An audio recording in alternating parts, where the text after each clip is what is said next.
The lock clicked twice behind me, and that sound told me everything the paperwork hadn't. Not one click, two. The second one was a deadbolt that only staff could open from the inside. And I knew that because I'd worked behind doors just like it for 6 years. I had just never been on this side of one. My hands were still shaking from whatever they'd stirred into my tea 4 hours earlier. A nurse I'd never met wrote my name onto a plastic wristband the way you'd fill out a grocery list. Nora Ashford. Date of birth, allergies, none known. She didn't ask me any of it. She read it straight off a form somebody else had already filled in, weeks before I ever sat down to that birthday dinner. I saw the date on that form, upside down, for maybe a second and a half, before she flipped the page and slid it into a folder. 2 weeks before my birthday. My parents had scheduled my admission before I had even picked out a cake. They hadn't panicked that night. They had rehearsed it. They walked me past 6 other doors on the way to mine, each one shut, each one with a narrow window at eye level, somewhere behind one of them. Before the nurse steered me around a corner, I heard a sound I could not place yet. 3 taps, a pause, one more. I did not know it then, but I would remember that sound before the night was over. I want to tell you exactly how long my parents had been planning this, and who else I found locked down that same hallway, because I promise you the second part is worse than the first. But you should know something about me before any of that, because it is the reason none of this was supposed to work the way it did. I am a psychiatric nurse, 6 years on a locked unit at a public hospital, the kind of ward where people get admitted on their worst day and, if the system does its job, walk back out on a better one. I know the forms. I know the language. I know exactly what a doctor is supposed to write down before he is allowed to take a grown woman's freedom away, and I know how thin the line is between a real diagnosis and a convenient one. My own parents used my job against me. That is the part I never saw coming. They knew I understood the system too well to be fooled by a stranger's lie, so instead of trying to fool me, they used the one document that could make my understanding irrelevant. A single signature, 10 years old, that I had almost forgotten I ever gave them. I will tell you exactly what that signature was and how they turned it into a set of keys. But first, tell me where you are listening from tonight. I like knowing who is in the room with me. And if you have ever sat across a table from people who were supposed to love you and felt the air change before you understood why. Stay with me because I am telling this one for you. Let me back up. My name is Nora Ashford, and this is the year I turned 30. In my family, there was a word for me before I ever had a say in it. Responsible. It got handed to me the way some kids get handed a nickname, except nicknames wear off and this one didn't. My younger cousins got allowances. I got asked to watch them. My father's business partners got firm handshakes and easy jokes. I got introduced as the one studying nursing, said in the same tone you'd use for a minor inconvenience that had turned out fine. I want to tell you about one night in particular, because it explains more about my family than 10 years of Sunday dinners ever could. I was 16. My grandmother Eleanor, my father's mother, had gone out to get her mail and come back in wrong. Her ankle had rolled under her on the porch steps. By the time I found her, she was gray in the face and trying to laugh it off. She told me she was fine, just clumsy, while sweat stood out on her forehead. I called an ambulance. I rode with her. And I sat in a plastic chair in the emergency room for 4 hours. I translated for a 16-year-old's version of medical Latin, because Eleanor kept mixing up her own medications when the nurses asked. There was nobody else there to do it. My parents were 40 minutes away at a fundraising dinner for my father's construction company. I called them twice. My mother picked up the second time, annoyance already in her voice before she even heard why I was calling. When I told her, she said, "Well, you're already there, aren't you?" Then she hung up to go find her table. Nobody came until morning.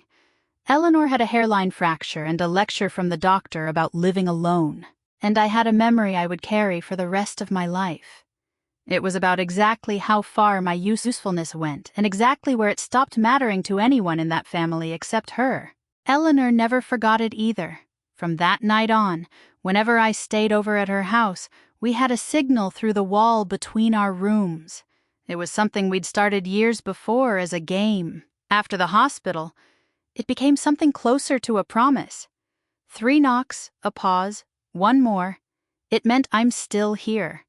It meant you're not doing this alone. I used it on her more than she ever had to use it on me, but every so often, on a bad night, I'd hear it come back through the plaster, slow and deliberate. It would settle something in my chest that words never quite reached. That was the version of care I understood, not performed, not photographed for the church newsletter, the way my mother liked to be photographed doing good deeds, just a wall and a code, and someone who showed up. I built my whole career out of that hospital chair. I went into psychiatric nursing because I wanted to be the person in the room who actually looked at people instead of at their charts.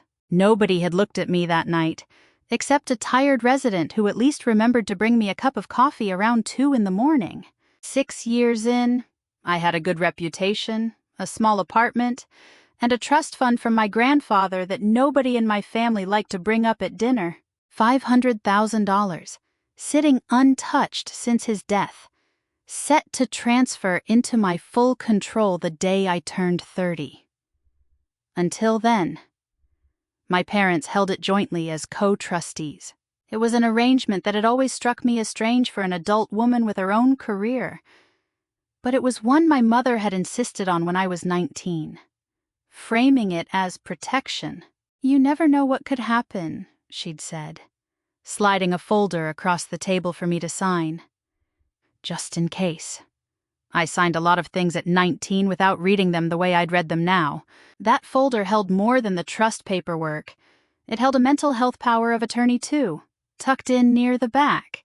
That's the kind of document that lets someone else make decisions about your care, if a doctor ever decides you can't make them yourself. My mother had called it standard. I believed her, the way you believe people who are supposed to have no reason to lie to you. There was one more detail from that hospital night I didn't think about again for years. While I sat with Eleanor, a doctor had come by to check her chart before her own physician arrived. He was a calm, unhurried man who spoke to her gently and wrote something down before moving on to the next bed. I never learned his name that night. I only remembered his face because of how carefully he watched her hands while he talked. The way you watch someone you already know well. Years later, when I saw that same face again, I understood exactly how well he'd known her, and exactly what that folder from my 19th year had really been for. 3 weeks before my 30th birthday, my parents started calling more than they had in years. It wasn't dramatic at first. A text about a recipe my mother wanted to try on me, an invitation to Sunday dinner, then another one the following Wednesday, which had never happened before in my entire adult life. My mother, Diane, had never called me twice in 1 week unless something needed fixing. Suddenly she was calling twice in 1 day. She asked how work was going, asked if I was eating enough, asked more than once if I'd been sleeping well lately. I told my closest friend at the hospital about it over lunch, and she laughed and said, "Maybe your mom just misses you." I wanted that to be true. I'd spent 30 years wanting things like that to be true about my mother. Some small, tired part of me still reached for it every time, even after everything I already knew about how this family kept score. But I noticed the questions had a shape to them. Not "how are you?" "How are you sleeping?" Not "how's your week?" "Are you under a lot of pressure at the hospital right now?" Small, specific, repeated. The kind of questions you ask when you already have an answer in mind and you're checking to see if reality matches it. I should have paid closer attention to that shape. I didn't. Not fully. Not yet. I was 30 in 3 weeks. And 30 meant the trust finally became mine alone. And some quiet, hopeful corner of me had decided that was simply making my parents sentimental. People get strange about milestones, I told myself. That was the story I chose, because it was easier to live inside than the truth. The first real thread came on a Tuesday, when I stopped by my parents' house to drop off a casserole dish my mother had lent me weeks earlier. She wasn't home.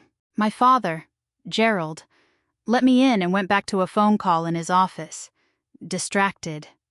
Waving me toward the kitchen, I set the dish on the counter, and that's when I saw the envelope.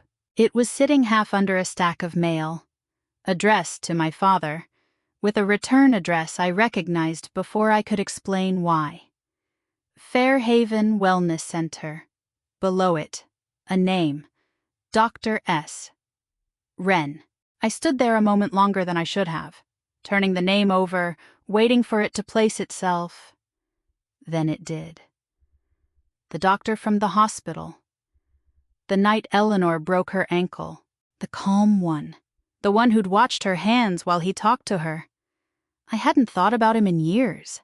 I didn't understand yet why my father would be getting mail from him now, addressed like they'd been in regular contact. I told myself it was probably nothing. Some referral, maybe, or a billing mix-up. I left before Gerald came back out of his office to ask why I was still standing in his kitchen. I would learn the whole shape of it later. In pieces, the way you learn the layout of a house you've been locked inside of. But here's what I know now, and what I didn't know then. 2 weeks before my birthday, in a private office with the blinds drawn, my parents sat across from Dr. Wren and slid a folder across his desk. Inside it was the mental health power of attorney I'd signed at 19. Beside it sat a commitment form, already filled out, already dated, waiting only for a signature none of them expected me to be conscious enough to refuse. Lock her in before her trust vests Friday.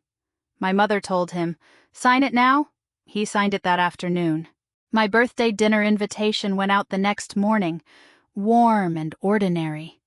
My mother's voice bright on the phone, asking if I'd come early so we could catch up properly before everyone else arrived. I said yes. I even looked forward to it a little. God help me. I had no idea I was agreeing to walk into the last night I would spend as a free woman for longer than I want to remember. My mother met me at the door with a hug that lasted a beat too long. She'd made my favorite dishes. She'd set out a pot of tea she said she'd found at a specialty shop downtown. A birthday blend, she called it, something warm and cinnamon-heavy. She poured it for me herself before anyone else had even sat down. I should have noticed how carefully she watched me drink it. I didn't. I was tired from a double shift the day before, and it tasted fine. A little bitter under the spice, and I told myself that was just the tea. 20 minutes later, the room started to tilt. It wasn't dramatic at first. Words slid sideways when I reached for them. I set my fork down and picked it back up and couldn't remember which hand I'd used the first time. I looked at my father and his face seemed to be underwater, moving slower than his mouth should have allowed. I am a psychiatric nurse. I have watched this exact presentation on other people 100 times, and some small drowning part of my brain still recognized it even as it happened to me. Sedation. Heavy, fast-acting, dosed into something I hadn't chosen to drink. I tried to say her name. It came out wrong, and my mother's face didn't change at all, which is the detail I keep coming back to. She wasn't frightened. She was watching the clock. By the time my father dialed for an ambulance, they already knew exactly what to say. I heard pieces of it through the fog. Erratic. Disoriented. We're so worried about her. She hasn't been herself for weeks. Each phrase came out smooth and rehearsed, the way you recite something you've practiced in a mirror. I tried to fight it with the only weapon I had left, which was my own training. I told the paramedic my name, my employer, the unit I worked on, anything that proved I understood exactly where I was and what was happening to me. He wrote it all down. He also wrote down what my mother told him, crying now, right on cue, about how frightening it was to watch her daughter unravel like this, between a calm woman insisting she was fine and a sobbing mother begging for help. I watched the room decide which version made more sense to believe. They took me anyway. The intake area at Fairhaven Wellness Center was quiet at that hour. Softly lit, almost pleasant, the kind of quiet that costs money. Dr. Simon Wren was already there when the ambulance doors opened, standing near the desk in a clean white coat, a folder tucked under one arm like he'd been expecting us at exactly this time. He didn't look surprised. He looked prepared. I recognized him the moment the light hit his face. 14 years fell away in a single second, and I was 16 again, sitting in a plastic chair, watching a calm, unhurried doctor check my grandmother's chart. He didn't recognize me back, or didn't let it show if he did. He simply reviewed the paperwork my parents handed him and signed where his signature was needed. Then he told the intake nurse, in the mild, unbothered tone of a man discussing the weather, that everything looked to be in order. Nobody there asked me a single question I was in any condition to answer honestly. That was the design of it. That was the whole design of it. I woke sometime after midnight in a room with a single narrow bed, a window too high to reach, and a door with no handle on my side. The drug was starting to wear off, leaving behind a headache and a clean, terrible clarity about exactly what had just happened to me. My own parents had drugged me at my own birthday dinner. They had used a piece of paper I signed at 19 to make it legal. And somewhere in this building was the same doctor who had once watched my grandmother's hands while he decided, quietly, how far he could push her. I sat up in the dark and made myself breathe the way I taught my own patients to breathe.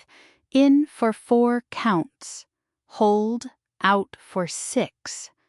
I was still counting when I heard it. 3 taps against the wall behind my headboard. A pause. 1 more. I stopped breathing entirely for a second. Then I lifted my own hand and answered it, slow and deliberate, the way she'd taught me. 3 back, a pause. 1 more.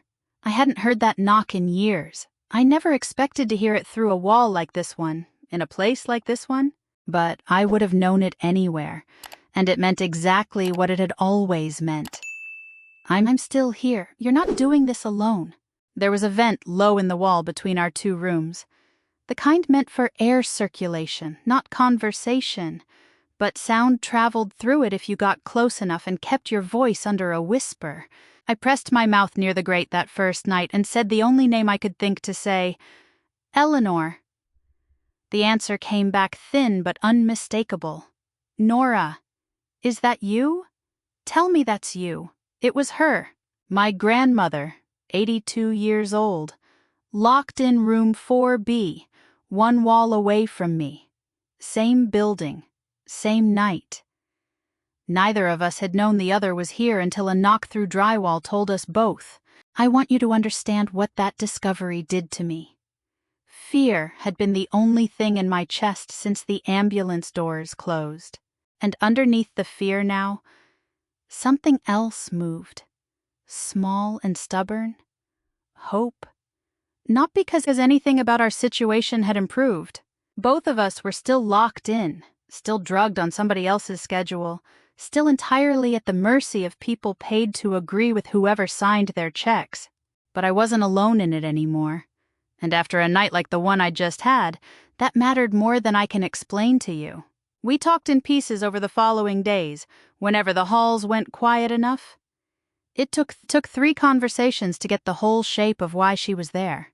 Eleanor owned 40 acres along the river on the edge of town, land my grandfather had bought decades ago for almost nothing, back before anyone imagined the city would ever grow that far out. A development company had been circling that land for 2 years, offering more money than my parents' construction business had seen in a decade. Eleanor had said no. She'd said no more than once, clearly and on the record, to my father directly. My parents were co-trustees on her affairs too, the same arrangement they'd built around my own trust fund, sold to her years earlier as a sensible precaution for a woman living alone. And a trustee, it turns out, can sign what a competent owner refuses to sign. as long as somebody with a medical license is willing to say the owner isn't competent anymore. Dr. Wren had been managing Eleanor's care for months by then. He adjusted her medications upward before every visit from the development company's lawyers. Then he eased off again once the men in suits had gone home, once there was nothing left to perform for.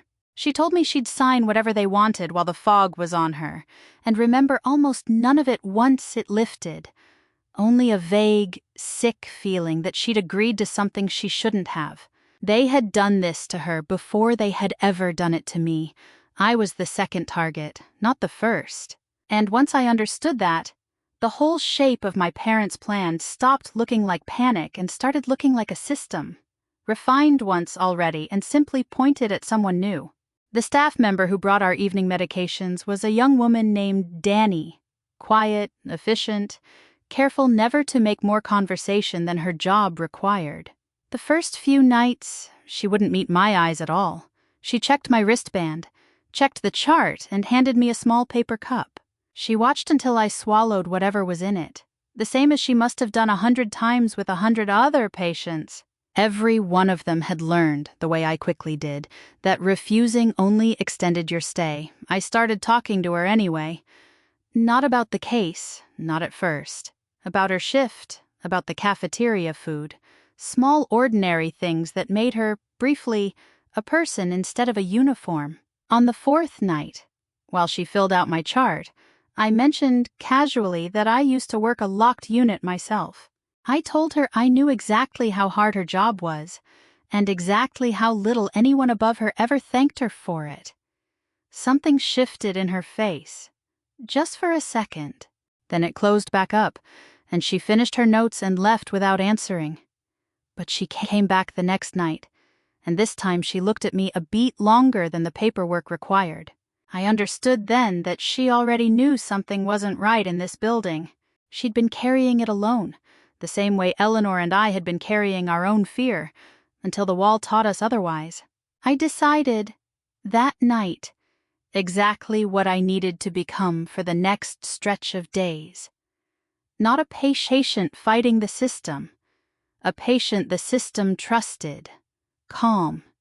Cooperative. Improving on schedule. Exactly the way their notes wanted me to improve. I started watching everything, the way I'd been trained to watch my own patients for years. Only now I was watching the watchers. Who came on shift and when? Which doors stayed unlocked during the day? Which staff member's face changed, just slightly, every time she looked at the room 4 doors down from mine? I know how recovery is supposed to look on a chart, because I have written that chart 1,000 times for other people. Steady sleep, improved appetite, calm effect during morning rounds, cooperative with staff. I gave Dr. Wren exactly that version of me, one careful day at a time, never too fast. A sudden miracle would have looked as suspicious to him as it would have looked to me, on the other side of the clipboard. By the end of the first week, his notes described a woman getting better. By the start of the second, he'd stopped standing in my doorway during his rounds and started simply glancing in from the hall. That relaxed attention was the only opening I was going to get, and I intended to use every inch of it. Danny was harder to win over because Danny had more to lose, a job, a paycheck she needed. Maybe a supervisor who'd taught her, the way supervisors do, that questions were the fastest way to end up unemployed. I didn't push her. I let her come to it in her own pieces, the way people always do when they already suspect the truth and are only waiting for someone to make it safe to say out loud. I told her, one night when the hall outside had gone still, that I used to be the person other nurses came to, the one they told when something on their unit felt wrong, when they didn't know who else they were allowed to tell. I told her I wasn't asking her to do anything dangerous. I was asking her to notice what she'd already noticed, because she clearly had, and to decide for herself what that was worth. She didn't answer that night either, but 3 nights later, she slipped a folded piece of paper under my water cup during medication rounds, and on it was a name and a phone number.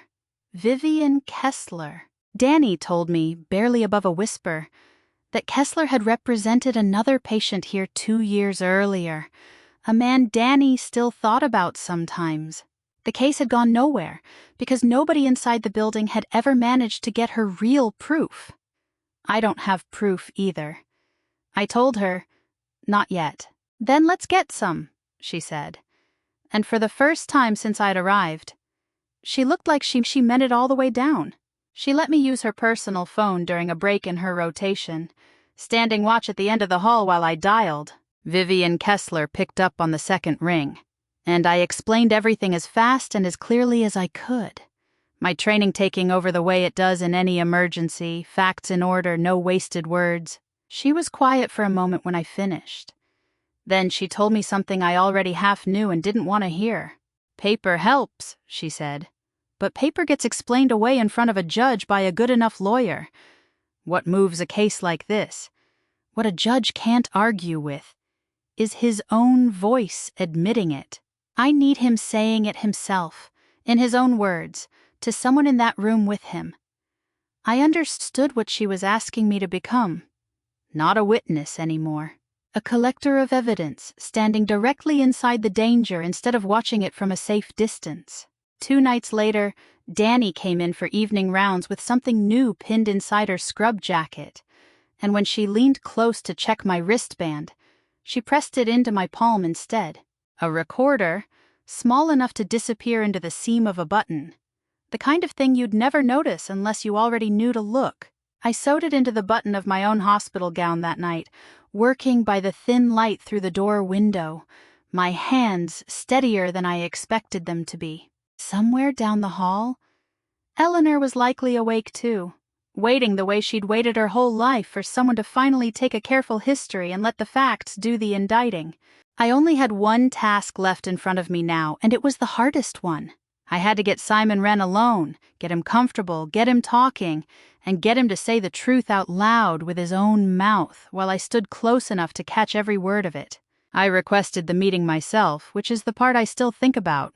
Not smuggled in, not overheard through a door. I asked for it, in writing, on a form Dr. Wren's own office handed me, the same way any cooperative patient might ask to understand her own treatment plan a little better. He seemed pleased when I sat down across from him the next afternoon. Pleased with himself, mostly. He told me my progress notes looked excellent, that he expected to revisit my discharge timeline soon. I let myself feel exactly the right amount of grateful relief on my face, while the button of my gown sat warm against my collarbone. I told him I wanted to understand my own case better before I left. Nurses are like that, I said, smiling a little. We like to see the whole chart, not just our piece of it. He liked that. Men like Simon Wren always like being asked to explain themselves to someone who seems impressed by the answer. I started slow. General questions about dosing philosophy, about how a family's concerns get weighed against a patient's own account of herself. He answered in the smooth, confident language of a man who had given this exact lecture to families many times before, about protecting patients from themselves, about the difficult decisions loving families sometimes have to make. Then I asked about my grandmother. I said it carefully, the way you'd ask about any other patient, curious rather than urgent. I mentioned I'd heard through the halls that an older woman down on 4 was also a family case, also complicated, also being managed for everyone's peace of mind.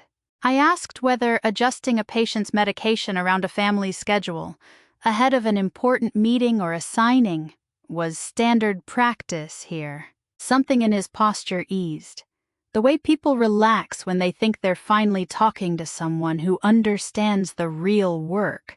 He said families paid well for that kind of discretion, and that a consulting fee like his covered far more than medication management for families who needed real flexibility. I asked gently whether that had included my own family, whether my parents had paid him to keep me here past a certain date. He almost laughed. He said the timing had worked out conveniently for everyone. My trust fund vesting that Friday had made the scheduling simple, he said. The same courtesy had applied to the woman in room 4B, whose signature on a land transfer needed to happen while she was, as he put it, easier to guide. I sat very still and let him keep talking, the way I'd been trained to let any patient keep talking once they'd finally started telling the truth. His phone rang in the middle of it, sharp and sudden in the quiet office, and he stood to answer it, turning half away from me toward the window. My whole body went cold. If he paced, if he came back around the desk, if anything shifted the angle of that button even slightly, the last 4 minutes could vanish into nothing. I kept my hands folded in my lap and my breathing even, the way I'd taught 100 anxious patients to breathe through exactly this kind of moment. I watched him take the call standing 3 feet away, his back to me, never once looking down at my chest. He hung up, apologized for the interruption, and asked where we'd left off. I told him we'd finished, actually that he'd already answered everything I needed. I thanked him.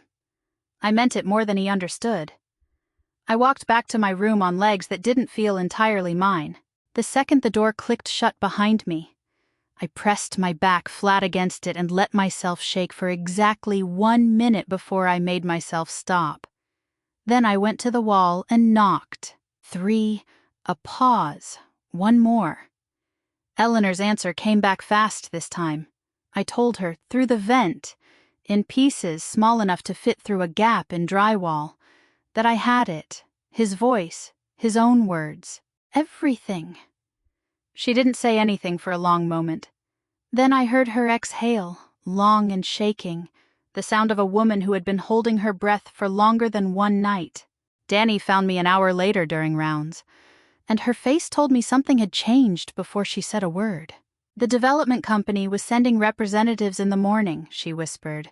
First thing, to finalize the land transfer with Eleanor's signature while my parents watched. Whatever we were going to do with what I'd just recorded, we didn't have days left to do it in. We had until sunrise. Vivian Kessler arrived at Fairhaven at 8 in the morning, and she did not arrive quietly. I heard her before I saw her. A clear, unhurried voice at the front desk, stating her name and her bar number. She said she was there with an emergency writ, demanding an independent psychiatric evaluation of one Nora Ashford within the hour. A representative from Adult Protective Services was 3 minutes behind her, she said, and would be joining this conversation whether Fairhaven staff found that convenient or not. Danny let me out of my room herself, her hand steady even though I could see her pulse jumping at her throat. We walked together toward the front of the building. And that's when I saw them. My parents, standing near the reception desk in their good coats, the kind they wore to church and to closings. Beside them stood 2 men in suits I didn't recognize, holding leather folders of their own. The development company. They had all come for the same morning, the same signature, never expecting the day to hold anything but paperwork. My mother saw me first. Her face did something complicated, relief and alarm arriving at the same time, before settling into the practiced concern she'd worn at my birthday dinner a week and a half earlier. "Nora, honey, you look tired," she said. "Are they taking care of you in here?" Vivian stepped between us before I had to answer that. She introduced herself to my parents in a voice that gave away nothing, and then she set a small recorder on the reception counter and pressed play. Dr. Wren's voice filled the lobby, calm and unbothered, exactly the way it had sounded in his office. My trust fund vesting that Friday had made the scheduling simple. The same courtesy had applied to the woman in room 4B. Easier to guide. The lobby went very quiet. Even the development company's men had stopped moving. My mother recovered first, the way she always did. "That's been edited," she said. "Too fast, too bright. That doesn't prove anything. My daughter has a documented history of instability. Ask anyone who's treated her." Vivian didn't raise her voice. She never does. She simply said that the recording, on top of Dr. Wren's own admission, would very shortly be the least of the family's problems. Adult Protective Services had already opened a file on a second victim in this building, she said. An 82-year-old woman named Eleanor Ashford, currently listed as incompetent to sign a land transfer she had refused. In writing, 3 separate times before anyone drugged her into silence. My father hadn't said a word yet. He stood a half step behind my mother, the way he always had, his eyes moving from Vivian's face to mine and back again. For 1 second, just one, something crossed his expression that looked almost like the start of an apology. His mouth opened. My mother's hand found his sleeve, fast and certain, the way you'd correct a child reaching for something breakable. And whatever he'd been about to say closed back up behind his teeth. The investigator from Adult Protective Services arrived then, badge out, notebook already open, in a level voice. She asked whether anyone present could explain something. Why had a competent adult woman been medically restrained the night before her 30th birthday, using a document she'd signed at 19? Nobody answered that question. Nobody could. I looked at my mother and my father standing together in their good coats.